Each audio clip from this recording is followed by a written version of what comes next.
10 puntos extras aquí.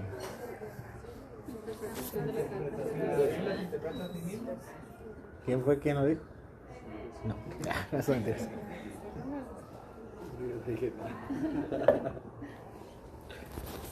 Sacra scriptura sui ipsius interpres.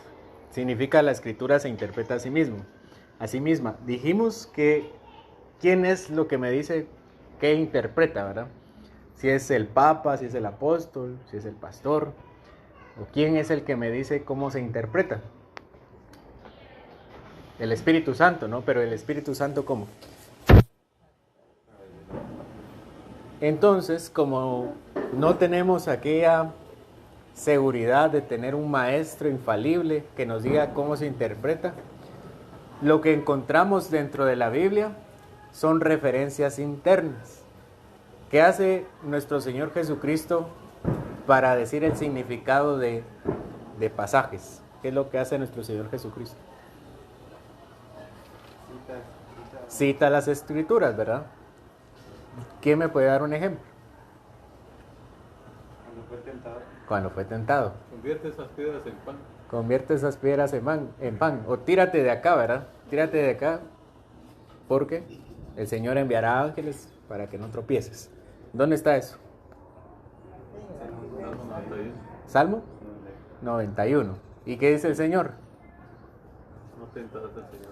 No tentarás al Señor tu Dios. El Señor usa la Escritura para darle un contraste a la Escritura que Satanás le está citando. Nuestro Señor Jesucristo no se pone sobre la Escritura, sino debajo de la Escritura, porque Él es obediente a la palabra del Señor. Y por eso nosotros vemos que en el Nuevo Testamento se dice, ¿no?, que es una explicación del Antiguo Testamento. Y que el Nuevo Testamento está contenido en el Antiguo Testamento. Sí, ¿verdad? Así se dice. ¿Está? Hay una revelación de un lado y otro contenido y un desarrollo, ¿verdad? Simplemente hay una perfecta unión entre el Antiguo y el Nuevo Testamento. Entonces, como no tenemos nada que nos diga cómo se interpreta, y lo que vemos en el recurso interno es que se interpreta internamente, ese es el principio. La Sagrada Escritura se interpreta a sí misma. Eso es lo que quiere decir esto, ¿no? ¿Cómo sabemos qué es esa interpretación? ¿Cómo sabemos en qué momento se ha interpretado a sí misma y lo que alguien ha dicho es correcto o incorrecto? Pues los evangélicos interpretamos la Biblia a la luz de la Biblia, ¿verdad? ¿Y por qué hay tanta división o interpretaciones distintas? En armonía con otros textos. Lo que pasa es que muchas veces se interpreta Solo le va a pedir al micrófono.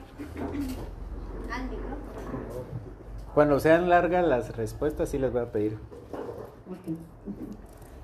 Lo que pasa es que a veces quieren interpretar el texto o un versículo sin tener el contexto de cuándo fue escrito o para quién fue escrito. Sí, hay algún desconocimiento de toda la Escritura. Pero pongamos un ejemplo. Aquí mi estimado Alan está estudiando teología y Tito está estudiando teología. Y estudian un texto y llegan a una conclusión diferente. Los dos están estudiando. ¿Quién tiene la interpretación correcta? Es para una tarea de nosotros.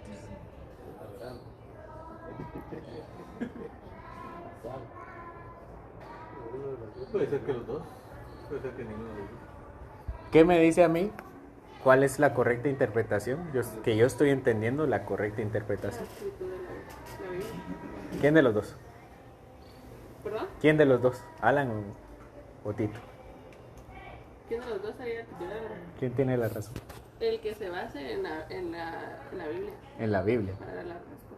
Sí, entonces hay mucha gente que nosotros incluidos tratamos de dar nuestra opinión en base a la Biblia, e interpretación en base a la Biblia, y aún así llegamos a veces a destinos diferentes. Y la Iglesia Católica Romana le dijo alguna vez a los reformadores, eso va a hacer que ustedes interpreten muchas cosas. Y la verdad es que en ese momento fue una profeta porque eso pasó. Y tantas iglesias evangélicas hay, tantas interpretaciones hay, ¿verdad? Y no hay armonía, una iglesia evangélica dice una cosa y otra iglesia evangélica dice otra. Y entonces los reformadores dijeron en contra de la iglesia católica romana, esto lo dice Arcis Sproul, yo no sé si es cierto, pero lo cito a él. Todos tienen el derecho de interpretar la escritura, pero nadie tiene el derecho de malinterpretarla. ¿Correcto o incorrecto? Nadie tiene el derecho de malinterpretarla. Y malinterpretarla es un pecado. ¿Verdad que sí? ¿Cuál es la advertencia que le da? ¿Cuál es el reproche o el castigo, el regaño que el Señor le da a los saduceos? Los saduceos no tienen participación en la escritura más en una ocasión. ¿Cuál fue el asunto entre los saduceos y Jesucristo? No creen en la resurrección. Que no creían en la resurrección. ¿Y qué hizo el Señor? Les dijo que estaban equivocados. Citar la escritura. ¿Y qué escritura le dijo? En otras palabras, decirles que está equivocado. Dios de Abraham, Dios de Isaac y Dios de Jacob. Y él les dice, no dice, él fue Dios de Abraham, él fue Dios de Jacob, sino que lo dice en presente, dando a entender que ellos todavía están vivos. Eso es lo que le dice a nuestro Señor Jesucristo. Pero no solo les cita las escrituras, les da un regaño. ¿Cuál es el regaño? El regaño. Esa es parte de la explicación todavía. Erráis, Ok. ignorando las escrituras. Pecáis, ignorando las escrituras. Que pecar es errar también. Pecar viene de la palabra armatia, que significa errar. Entonces, el pecado de los saduceos fue, ¿cuál fue? Ignorar las escrituras. Así que malinterpretarla como lo hicieron los saduceos fue pecado. Aquí no se nos hablaba, en el texto no se nos hablaba que los saduceos tenían malas intenciones. Eso se dice de los fariseos, pero los saduceos simplemente era parte de la conversación que en ese momento estaban teniendo con Cristo. Y el reproche de Jesucristo es, independientemente de sus intenciones, era, ustedes se equivocan y por esa equivocación pecan. Es que no es solo una equivocación, ignoran las escrituras. ¿Será que los saduceos no sabían qué pasaje era? Sí lo sabían, sí lo conocían, sí lo habían estudiado. Pero, ¿cuál era el problema? Lo habían interpretado mal. Sí lo sabían de memoria, seguramente. Porque estaba en la Torá y la Torá se la tenían que saber de memoria. ¿Era algo tan Solo- conocido entre ellos? Gracias. Era algo tan conocido que el mismo Pablo ve a la asamblea, observa que hay saduceos y fariseos y divide la asamblea hablando de la resurrección del Señor, sabiendo que ellos tenían esos problemas de interpretación, y por ahí entra el apóstol Pablo enseñando sobre la resurrección del Señor. Sí, Pablo sabía, ¿no? Era fariseo. Él era fariseo. Sabía cómo llegar con cada uno, ¿verdad? Ambos eran hombres doctos. Los fariseos, tal vez un poco menos, porque no eran sacerdotes. Los saduceos sí eran sacerdotes, desde muy pequeños instruidos en la palabra. Y aún así pecaron ignorando las escrituras. Bueno, pero esto solo lo quiero decir como punto de partida para nuestro tema. Nuestro tema es acerca de la Torá. Para llegar a cada uno de los textos, vamos a interpretar la escritura con la escritura. Y vamos a ir poco a poco. Vamos a ir, digamos que por módulos. En este módulo vamos a revisar las secciones generales de la Biblia. Y después vamos a ver desde lo general a lo específico. De ir el contexto general hasta el texto, hasta el análisis de las ¿cómo se dice? De las palabras, oraciones más pequeñas, ¿verdad? ¿Qué significa la Torá? ¿No han escuchado por ahí? ¿Han escuchado Torá? La palabra Torá. ¿Qué significa? Significa instrucción, enseñanza. Eso significa Torá. Instruir o enseñar. ¿Qué es la Torá?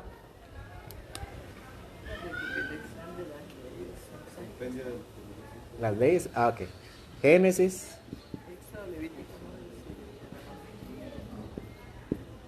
Éxodo, Números, no, Levítico, ¿verdad? Génesis, Éxodo, Levítico, Números y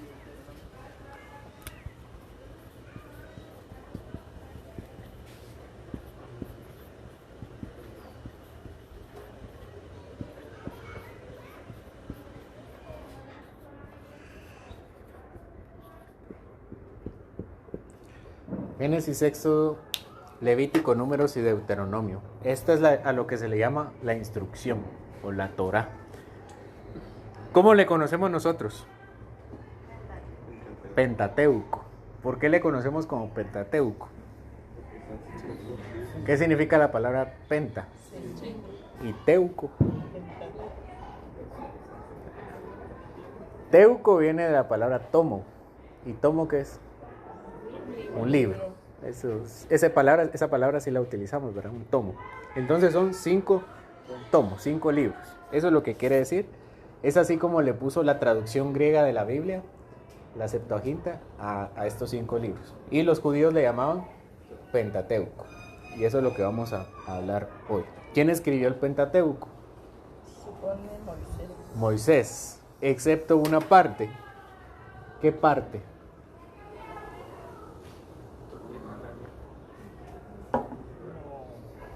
El final de Deuteronomio. El final de Deuteronomio. ¿Por qué? Porque se muere, ¿no? Escribe cómo se muere Moisés, ¿verdad? Obviamente, él pudo haber escrito por profecía cómo se iba a morir, pero digamos que lo más sensato es que es una adición de Josué. Esa es la parte que no escribe Moisés. Los liberales dicen que fue escrito en el periodo de Esdras. Fue escrito durante mucho tiempo por personas que no eran Moisés. Se llama, si quiere investigarlo, se llama hipótesis documentaria. Eso está mal, pero es lo que los liberales creen en su mayoría. Ese es Génesis, Éxodo, Levítico, Números y Deuteronomio. Lo escribe Moisés. Vamos a ver el contexto entonces. ¿De qué habla cada uno? Génesis lo podemos dividir en 2 partes generales. ¿Cuáles son las partes generales de Génesis? Y la caída de La creación, ¿verdad? ¿Y cuál es la otra parte de Génesis? la caída. Todo el libro. La creación es el capítulo 1 y 2. ¿Y la caída en el capítulo? Bueno, después ya 3. la formación del pueblo de Israel. Ok, del pueblo de Dios. Sí, Que se le llama la historia desde el 12. patriarcal. De esto se trata. ¿Por qué estoy haciendo esto? Vamos a ver que la Biblia, cuando veamos de qué habla la Biblia, nos vamos a dar cuenta que muchas predicaciones, nada que ver. Nada que ver. ¿Por qué? La Biblia trata de algo en general. Y a veces lo que hacen ciertas personas es extraer una parte y esa la ampliamos, la usamos como pretexto para meter mis palabras y ese es el mensaje que se entrega. Cuando realmente la Biblia, si uno la lee, dice, esto no se trata de eso. Y por eso necesitamos el contexto general. Una vez un predicador predicó, valga la redundancia, un sermón exhortativo, si es que así se dice, sobre estar en las manos del Dios vivo.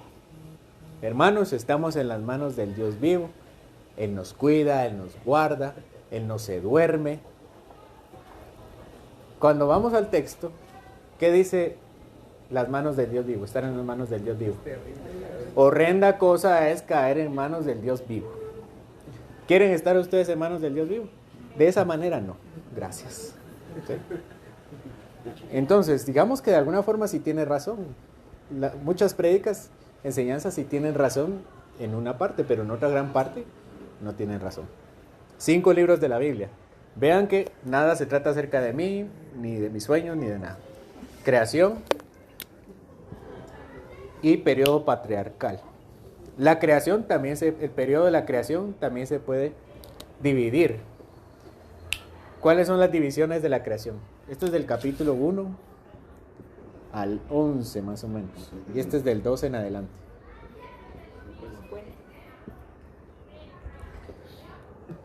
La creación. La primera historia. La primera. La creación. Creo Dios. La creación como tal. ¿Qué le sigue? ¿Hoy sí? La caída del hombre. Aquí está en la creación, ¿verdad? La caída y la creación. Después, el hombre cae, el pacto de obras. Después, dentro de las historias generales, bueno, la caída y sus consecuencias, ¿verdad?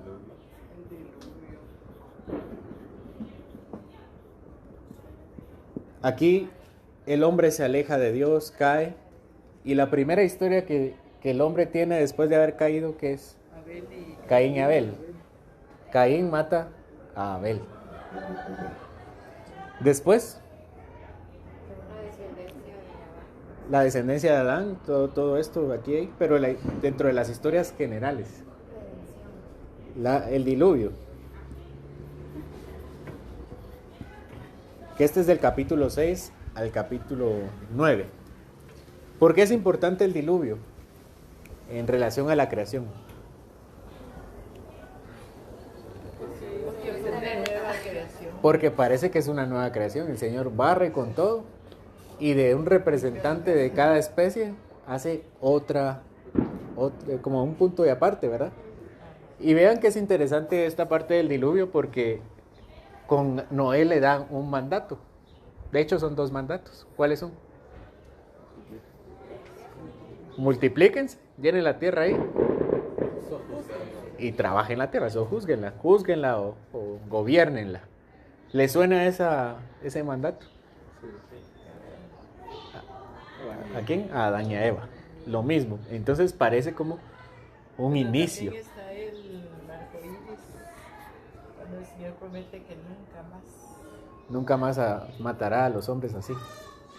Dentro del diluvio, ¿verdad? Estamos viendo las generales, las historias generales. ¿Y qué pasa con este nuevo Adán? Adán planta un viñedo. El antiguo Adán había plantado un huerto, era un jardín. Dios lo plantó y él lo tenía que cuidar. Y viene Noé y tiene que plantar, ¿qué cosa? Un viñedo, planta un viñedo. ¿Y del viñedo qué hace? Se emborracha. Otra vez, ¿verdad? Otro Adán que vuelve a caer. Ese nuevo inicio, nada. Entonces vean cómo se desarrolla la historia bíblica. El hombre es creado, el hombre cae, se esconde, el Señor lo busca, lo llama, mata un animal, lo viste, le da las consecuencias, con el sudor de tu frente te ganarás la vida. Y a la mujer, con dolor parirás. Y a la serpiente, te arrastrarás sobre la tierra. ¿Y qué más? Y un hijo de la mujer te aplastará. Y un hijo de la mujer te aplastará la cabeza. Vean de qué se está tratando la historia. Del desarrollo de alguien que matará a la serpiente. Y salen del huerto, cercan el huerto con querubines. ¿Y qué tenían los querubines también? Una espada. Y los cercan. Allí está la presencia de Dios. Y los querubines cercan la presencia de Dios y nadie se puede meter. Tienen 2 hijos, se menciona que tienen 2 hijos, Caín y Abel. ¿Y qué es lo que sucede? El primer asesino, Caín, mata a Abel. ¿Qué le dice el Señor a Caín? La sangre de tu hermano clama a mí. Antes. ¿Dónde está tu hermano? ¿Qué le responde Caín? ¿Acaso soy yo el niñero de mi hermano? No sabemos qué edad tenían, ¿verdad? Pero parece que ya son grandes. No más salen del huerto, asesinato. ¿Y la descendencia de Caín? ¿Cómo es la descendencia de Caín?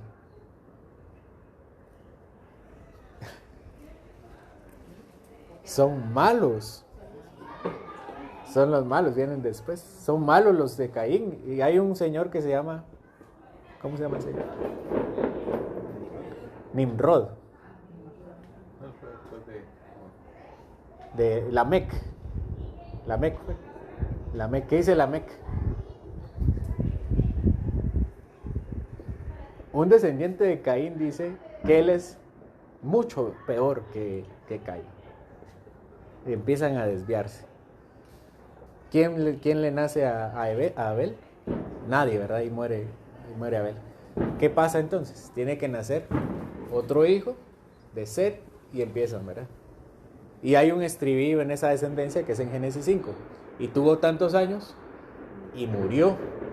Y tuvo hijos e hijas. Y tuvo tantos años y murió. Y al final de esa descendencia, el último, el papá de Noé, dice que ojalá sea este el que nos libre del duro trabajo que nos dejó Dios. De eso se trata esa genealogía. Y entonces viene este Noé, y en ese contexto el Señor dice que mira la tierra. ¿Y qué pasa cuando ve la tierra? se arrepiente. Se arrepiente de haber hecho. ¿Quiénes estaban ahí? Los descendientes de Caín, los descendientes de Set. Y va a matar a todos, excepto a un hombre.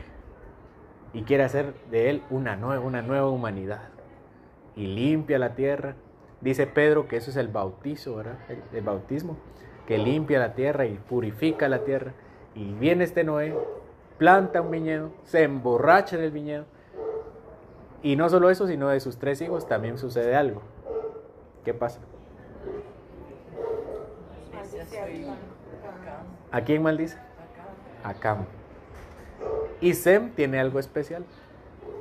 Y empieza la historia de Sem. Y nos empezamos a dar cuenta que tiene el Señor un plan especial con una familia, que es el periodo patriarcal. ¿Cuál es el punto de división? Ya en la creación ya se habla de la redención. De la redención. Sí, ya está dando ahí pincelazo. Sí. Después, antes de lo de Caín y Abel, pues después de la caída de la rebelión. Por lo menos 2, que es cuando mata a un animal para cubrir y que herirá a la serpiente con un hijo de la mujer. Y eso es lo que empezamos a ver acá. Una humanidad que se desvía, una humanidad que se corrompe. Y después del diluvio llega otro acontecimiento importante en la corrupción del hombre. ¿Cuál es? La torre de Babel. ¿Qué es lo que quieren hacer estos hombres? Llegar al cielo, quieren hacerse un nombre como el de Dios. En otras palabras, quieren ser adorados como Dios. ¿Sí? Hacen un palacio y ellos quieren subirse al palacio. Y el Señor confunde sus lenguas. Y entonces dice, no, ya toda la humanidad, no. Y elige a uno de los hijos de Noé, Sem, y de uno de sus hijos elige también a otro hombre que se llama... ¿Quién?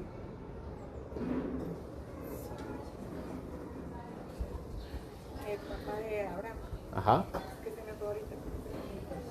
Sí, la Torre de Babel es después, es en la época patriarcal. Ah, es después, ¿verdad? Viene aquí como un paréntesis.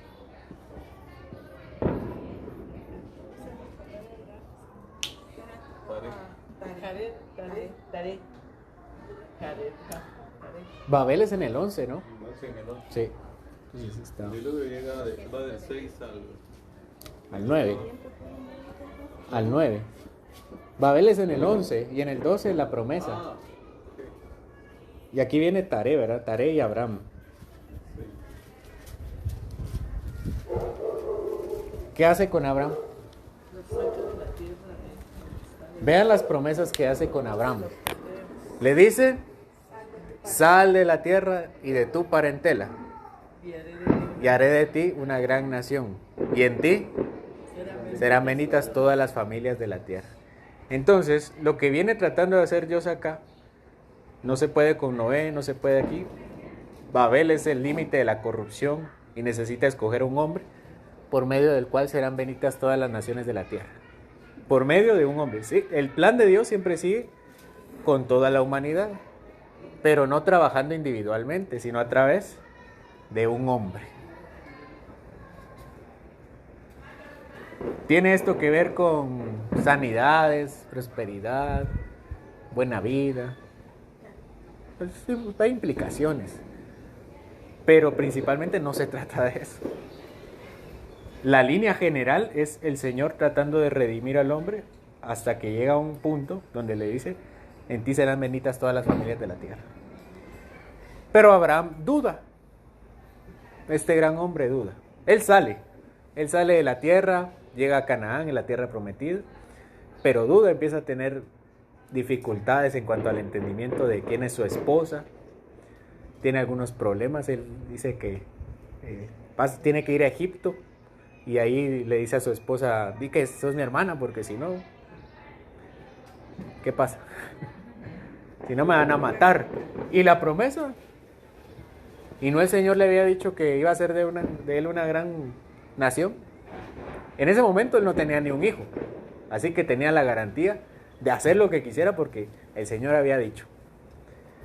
Entonces, como tiene un problema, esto es en el 12, el Señor ratifica el pacto.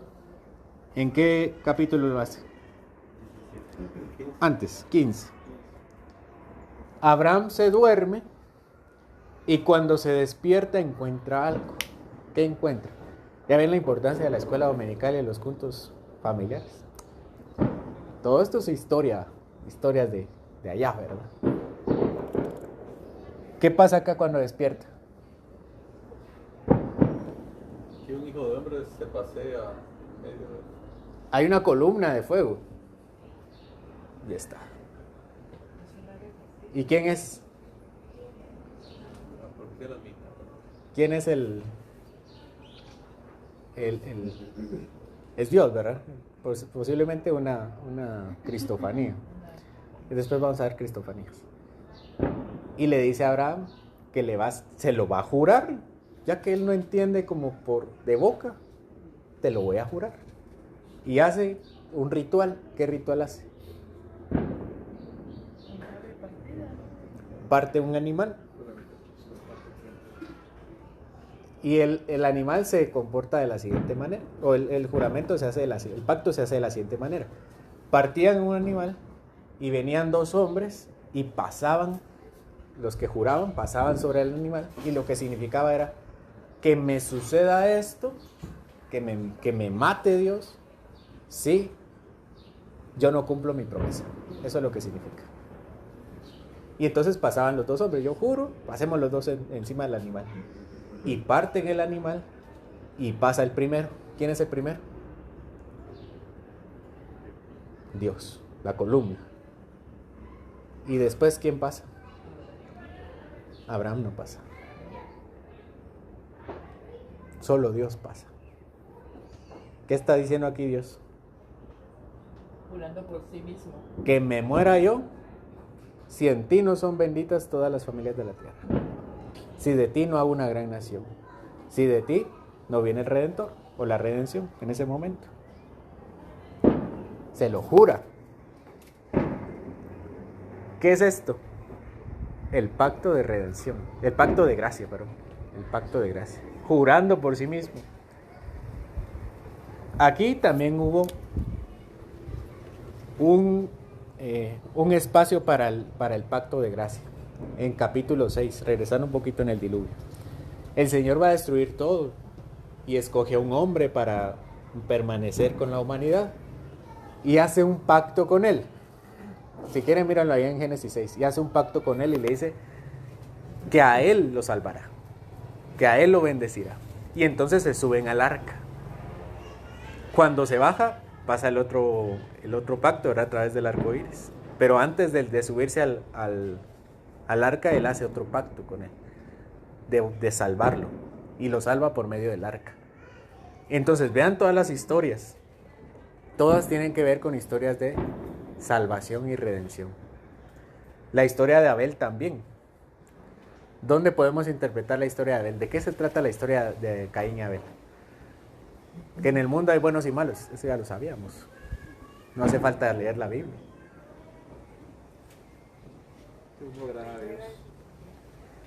Está en Hebreos capítulo 11.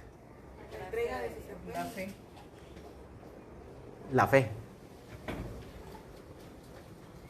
¿Qué se dice de Abel en el Nuevo Testamento?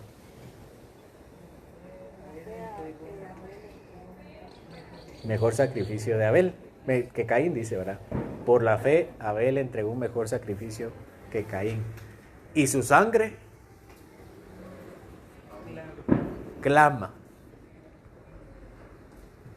¿Dónde está ese pasaje? ¿Alguien puede leer?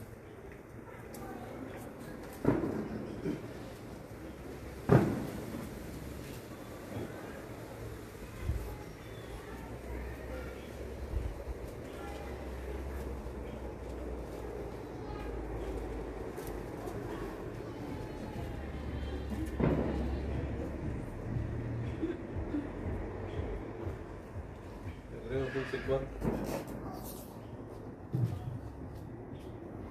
Por la fe Abel ofreció a Dios más excelente sacrificio que Caín, por lo cual alcanzó testimonio de que era justo, dando Dios testimonio de sus ofrendas, y muerto aún habla por él.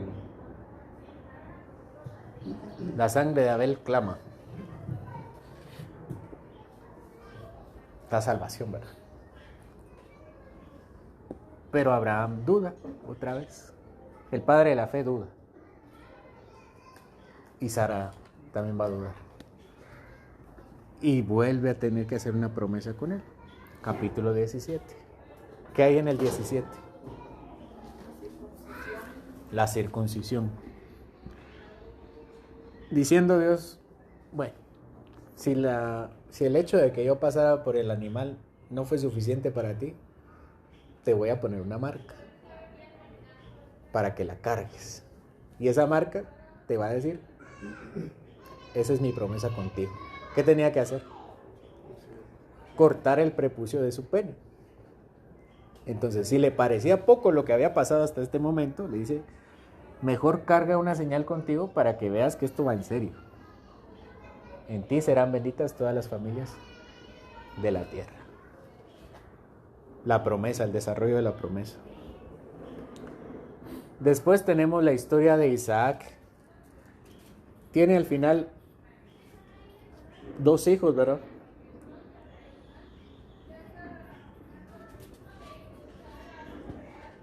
Tiene 2 hijos. Primero tiene Ismael. ¿Por qué tiene Ismael? Por falta de fe. Porque se dio cuenta que su esposa tenía 90 años, él ya tenía 100 y no se miraba nada claro. Entonces viene la esposa de Abraham, llamada Sara. Sara se ríe de la promesa, ¿verdad? Y le dice, tómala, toma a mi sierva. ¿Cómo se llamaba su esclava? Agar. Y él poco rogado, toma a Agar y tienen un hijo que se llama Ismael.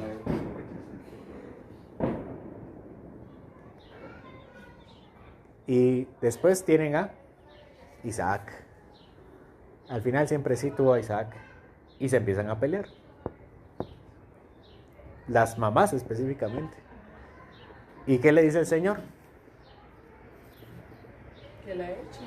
Escucha a tu esposa Sara. Échala. ¿Cuál es la justificación? Que el hijo de la promesa no heredará con el de la esclava. Porque el hijo de la promesa no heredará con el de la esclava. ¿Cómo así de la promesa? ¿Qué promesa? La promesa, el hilo conductor de toda la historia. Y lo sacan, pero le dice a Ismael, tú también eres hijo de Abraham, yo también te bendeciré. Y lo bendice también. Isaac tiene 2 hijos que se llaman Jacob y Esaú, Esaú y Jacob. Jacob y Esaú. ¿Qué pasa con Jacob y Esaú? Hay enemistad desde que en el vientre. Ok, hay enemistad desde que están en el vientre. ¿Qué dice la Biblia acerca de esa enemistad? Pondré enemistad. Esto es aquí. Sí, sí. ¿Qué dice el Señor acerca de este conflicto intrauterino? Un pueblo mayor. Hay, Romanos 9. y el Romanos menor 9. servirá al mayor. Ah, ok, ahí hay una explicación. ¿Y qué es lo que dice Romanos? No habían hecho cosa buena ni mala. Y ya la escogencia, la elección de Dios para compartir. A Jacob amé y a Esaú aborrecí. Yo le di un significado, yo le he dado significado a todo esto. O sea, yo me he puesto sobre la Biblia y decirles, hermano, esto significa esto porque sí. ¿De dónde he tomado el significado? Del texto. El texto da el significado y si no lo encuentro en el mismo texto, lo dice después. El conflicto, como les dije, intrauterino de Jacob y Esaú está explicado por el mismo texto, de los dos haré una gran nación, pero Romanos 9, Pablo lo explica. Significa que a Jacob amé y a Esaú aborrecí, porque le dijo a Moisés, tendré misericordia del que tenga misericordia y me compadeceré del que me compadezca. Es decir, es una decisión unilateral de Dios, no depende nada de nadie. Jacob, ¿qué significa el nombre Jacob? Engañador, tramposo. Y le intenta robar su primogenitura, ¿verdad que sí? Él desea heredar las promesas de su padre, entonces le roba. Su madre, que no era una tan buena madre que digamos, lo inclina a que le robe la primogenitura a su hermano Esaú. Es así, de veras que que Jacob le robe su primogenitura a Esaú. Bueno o malo. Malo, ¿verdad? Como ayudándole a ser engañador. Sí, entonces viene y se pone, se viste, ¿verdad? Se pone bello para imitar a su hermano que es peludo. Y su padre Isaac, que ya está ciego, los va a bendecir. Y en lugar de bendecir a Esaú, viene Jacob y se pone él y lo bendice a él. Llega Esaú después y le dice, ¿y mi bendición? Le dijo, ya se la di a Jacob. Y se enoja Esaú. ¿Y qué quiere hacer Esaú? Matar a Jacob. ¿Qué hace Jacob? Se va. En el camino le dice al Señor, Señor, si tú me acompañas, ¿qué? Yo te daré el 10. Y lo acompaña y llega con su tío. ¿Cómo se llamaba su tío? Labán. Y hace un trato con su tío. ¿Cuál es? Por Raquel. Se enamora de Raquel, que era algo así como su prima. Y le dice, yo te sirvo 7 años por esta mujer. Y sirve 7 años. Y al final de los 7 años, ¿qué pasa? Le dice, aquí es la costumbre que primero se casa la grande. Y le da a Lea. Y entonces, él le gusta a Raquel y quiere casarse con Raquel. ¿Qué tengo que hacer? Trabaja otros 7 años y trabaja los 7 años. Y durante ese tiempo de trabajo, él empieza a prosperar su rebaño, ¿verdad? ¿Y qué hace Labán? Se da cuenta, ¿verdad? Y le dice, no, mejor lo que a ti te produce, que los manchados sean míos y de ti los bonitos. Y producen más ellos y dice, no, al revés mejor. Los blancos tuyos y tuyos los manchados. Y al revés, y prospera el otro, ¿verdad? Dios empieza a bendecir. Ahí se cumple la promesa, ¿verdad? El Señor acompaña a Jacob. El engañador fue engañado y así aprendió. Y regresa con la fe en el Señor. Con miedo encuentra a su hermano Esaú y su hermano Esaú lo abraza y tan felices para siempre. No, ¿verdad? Llega a la tierra prometida, la tierra de sus padres, y tiene hijos. 4 con su esposa Lea, 1 con su esposa Raquel, 2 con su esposa, y le pasa lo mismo, ¿verdad? 6 tuvo con Lea, 4 con Bila, 4 con Silpa, 6, 10, 8, 2 y 2, ¿verdad? 6, 2, 2, 2. Bueno. El punto es que tiene 11 hijos. No me voy a parar en cada detalle. Ahorita, 11 hijos. Con Dina. Y saber ni cuántos más, ¿verdad? Tiene 11 hijos. ¿Y qué pasa con los 11 hijos? Hay disputas, ¿verdad? según el cuarto de los hijos, tiene una historia especial. ¿Quién es? Judá. Vamos aquí con esta historia primero.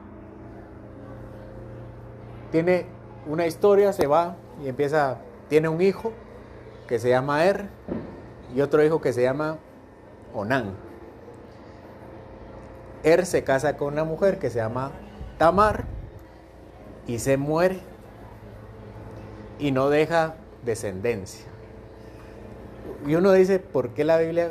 A la Biblia como que se le va se le olvida de qué está hablando y se va con Judá. Y Er se muere y deja a Tamar viuda sin hijos y lo que le corresponde tomar esposa es a Onán. Y Onán no quería crear hijos con ella y Dios lo mata, ¿verdad? En la ley del levirato. Y uno dice, ¿será que esto está puesto aquí como un cuento? Parece un cuento, ¿verdad? Esas fábulas y mitos de Miguel Ángel Asturias o Gabriel García Márquez que empiezan a divagar y se empiezan ahí. Pero no.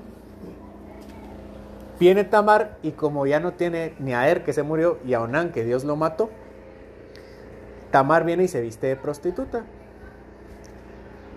Y llega Judá a requerir los servicios de las prostitutas y se encuentra Tamar, tiene relaciones sexuales con Tamar y iba a tener un hijo. La gente la quiere apedrear por el adulterio. Bueno, ella le dice, no tienes con qué pagarme, déjame tú. ¿Qué cosa? Tu sello y tu bastón. Esa es mi seguridad, ¿verdad? Lo que me vas a venir a pagar después. La quieren apedrear y viene y dice, no, este niño tiene papá. Es el dueño de esto, del sello y del bastón. ¿Y de quién es el sello y el bastón? De Judá. Y es que este capítulo 38 nos viene hablando de... La escritura viene explicando de José y cómo se van y de repente un paréntesis. Ese 38 es un paréntesis que va como desde el 36 hasta el 50. Porque es para ver esa parte. Para Judá. Él es el cuarto hijo, ni siquiera es el primero. Rubén, Simeón, Leví, Judá. Era hijo de Lea. De la primera, ¿verdad? De la mayor, de la que no quería. ¿Cómo fue el sermón aquel? Trabajó por la linda y le dieron la fea. Así hicieron un sermón, pues cuenta, ¿verdad? Que casó por buscó a la bonita y le dieron a la fea. La Biblia no dice que Lea fuera fea. Sí, bailando con la fea le dieron a la linda, algo así. No es para hacer chiste de todo esto, pero ese tipo de cosas las encontramos. Pero no vean que al hijo de Lea, al hijo de Lea, a la que no quieren, de ella vendrá alguien especial, de la no deseada, de la no amada, vendrá Judá, y Judá tiene un hijo con Tamar, que se llama, tiene dos, ¿verdad? Sara y Fares.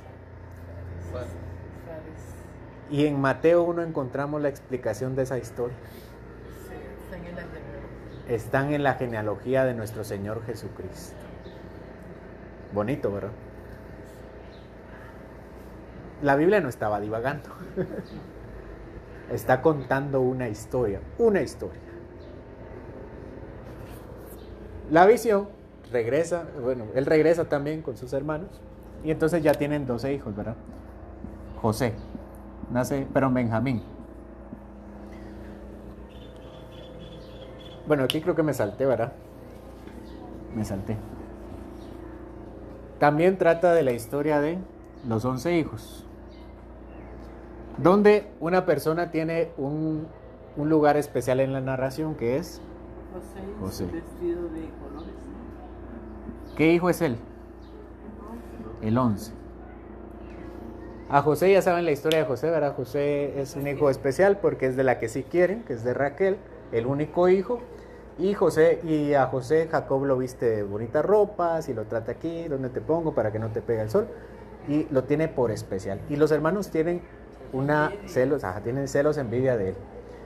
Y lo venden, lo quieren matar. Y viene alguien de sus hermanos y dice no. ¿Quién dice así? Rubén, el primero, dice no lo matemos. Pongámoslo acá, ¿verdad? Y lo vendemos. No, pongámoslo acá y lo vendemos, ¿verdad? Y lo venden. Él quería rescatarlo después, ya no puede porque lo venden. Y se va José, ¿a dónde? A Egipto. Y aquí es donde hay otra historia, ¿verdad? José en Egipto. José empieza a pagar a pasar muchas calamidades. Va a la cárcel, ¿verdad?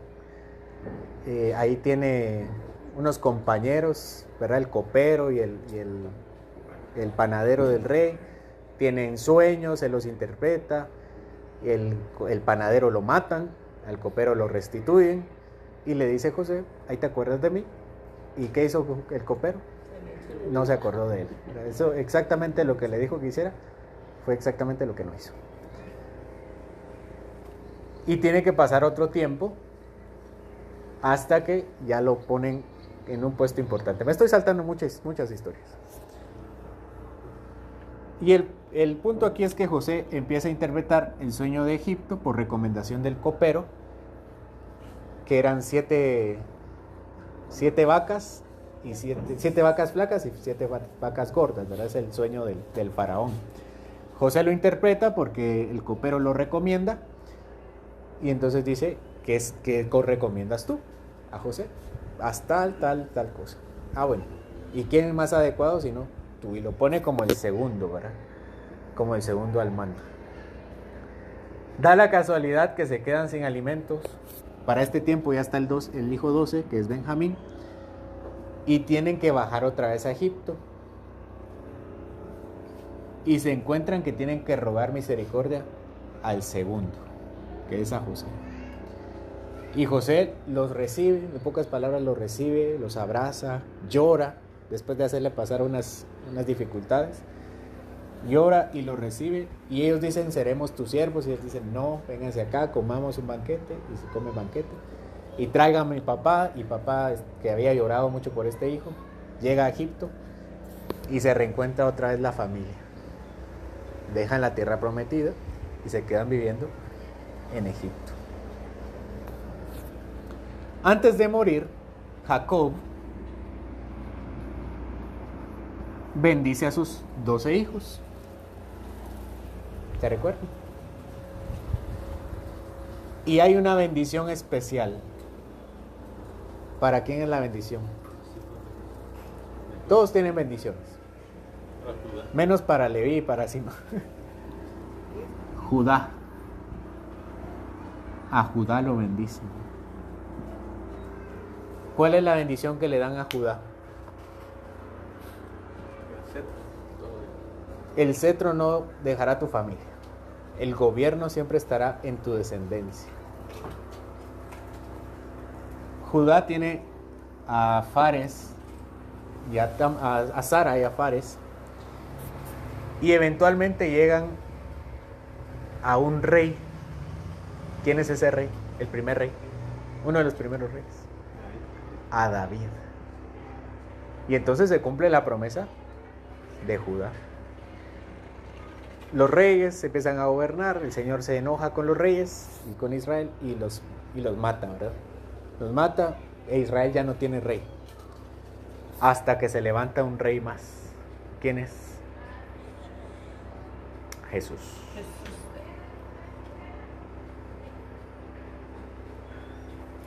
De eso se trata la Biblia. De Judá. No de José, ni de Benjamín. De Judá. De eso se trata Génesis. Es la promesa. ¿Dudas? ¿Comentarios? Yo quería cubrir la Torah, pero no me va a dar tiempo. Después nos vamos a ir un poco más rápido. Sí, Éxodo nos vamos a tardar lo mismo seguramente. La Biblia tiene una historia y yo no soy el protagonista. Eso es bueno. ¿No creen que es bueno? Nosotros nos equivocamos, fallamos, romantizamos a los patriarcas y los patriarcas fueron muy malos, de hecho. Abraham no tuvo fe, el padre de la fe no tuvo fe varias veces. Isaac, favoritismos, Ismael, pleitos, Esaú también pleitos, Jacob engaños, Judá, fornicación. Y José, que el que se creía algo bueno de él no viene nadie. Viene del pecador Judá. Y de él nace el Salvador. Hijo de Adán, hijo de Noé, hijo de Taré, hijo de Abraham, de Isaac, de Jacob, hijo de Judá. Y se cumple la promesa, se empieza a cumplir la promesa, que él será el que mate a la serpiente. De él vendrá. Es bueno que la Biblia no se trate de mí, porque yo soy pecador. No solo de mí, sino de ustedes también, ¿verdad? Porque somos pecadores, no cumplimos las expectativas. Si tuviéramos que compararnos con alguien, sería probablemente más con estos personajes que con alguien bueno. Y eso es algo bueno, porque hay esperanza para Jacob, hay esperanza para Abraham, para Jacob, hay esperanza para Judá, para José, para todos los pecadores. Hay esperanza para todos. Porque no se trata de nosotros, se trata de Jesús. ¿Dudas? ¿Comentarios? De hecho, todos ellos tuvieron que ver a... Todos ellos, al igual que nosotros, tuvieron que ver a Cristo, y por medio de la fe, como explica Hebreos 11. Y por eso son salvos, porque creyeron en el Hijo de Dios. A él estaban viendo desde el principio, a la expectativa. ¿Quién será aquel que matará a la serpiente, que nos dará descanso? ¿Quién será aquel en cual serán benditas todas las familias de la tierra? ¿Y quién será el rey? Judá no fue rey. Bueno, dudas, más comentarios. Tito. Realmente solo es una duda. Tú mencionaste en Jacob y Esaú que Jacob le robó la bendición a Esaú. Y eso siempre ha sido eso es una duda existencial mía. Eso siempre pasa. Porque he escuchado que Jacob le roba la bendición a Esaú, pero Esaú se la vendió. exacto. Entonces, solo como para aclararlo, está bien el término de que realmente Jacob le robó la bendición a Esaú si ya la había obtenido en un negocio, en un trueque. No estuvo bien. No estuvo bien que Esaú la vendiera. No estuvo bien que Jacob la comprara, la intentara comprar. Pero eso lo hace el ladrón de la primogenitura. Y no estuvo bien que Jacob se la robara. Entonces, vamos a suponer algo. Yo me robo un teléfono. Y te digo, te voy a vender este teléfono robado. Y me lo compras. ¿Quién está bien? Ninguno. Es que yo se lo compré. Yo no lo robé. Yo lo compré. Aquí está el dinero. Pero es que era robado. Entonces, Esaú no tenía el derecho de dar aquello que él no había luchado para tenerlo. Jacob no estaba en derecho de comprarlo. Y aún así el Señor tuvo la misericordia de él y dijo, a él lo voy a bendecir. No sé si aclaré la duda, pero ninguno estuvo bien, pero el Señor decidió que Jacob se quedara con la bendición y la primogenitura, que no es el primogénito. ¿Cuál era la duda? Bueno, lo que pasa es que de por sí quien iba a ser bendecido era Esaú por ser el mayor, ¿verdad? Entonces, eso ya venía en el paquete, ¿va? De ser el mayor. Entonces, cuando Jacob le pidió la bendición, cuando Esaú le vendió la bendición a Jacob, y de ahí Jacob,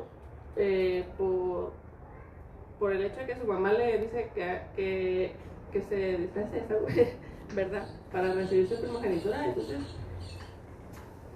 mi duda es, en mi criterio es, Jacob solo tomó lo que el otro le cedió. Pero engañó a su mamá.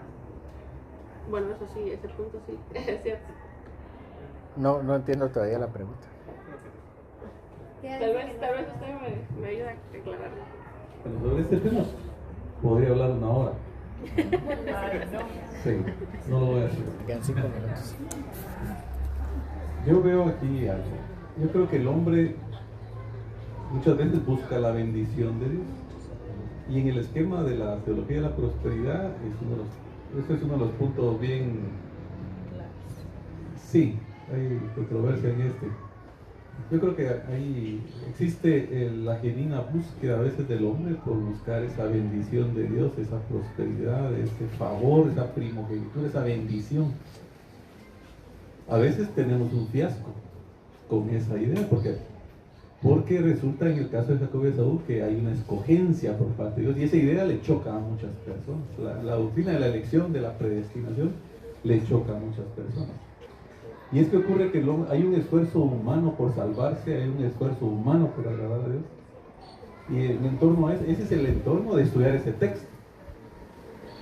Eso como idea primaria, pero es Dios el que bendice. Hace poco le dije yo a alguien, usted lo que necesita para que prospere en ese negocio es, solo una cosa necesita, y es la bendición de Dios. Por eso es que entonces Jacob, si analizamos a los dos patriarcas, a Jacob y a Esaú, si la robó o no la robó, si la vendió o no la vendió, realmente lo que sí vemos en el pasaje es que Jacob tenía el favor de Dios. Pero también yo he leído mucho este texto y vemos cómo Jacob de alguna manera, por ejemplo en el carácter de Esaú y de Jacob, Esaú se termina casando con las filisteas, Jacob no. De alguna manera Jacob era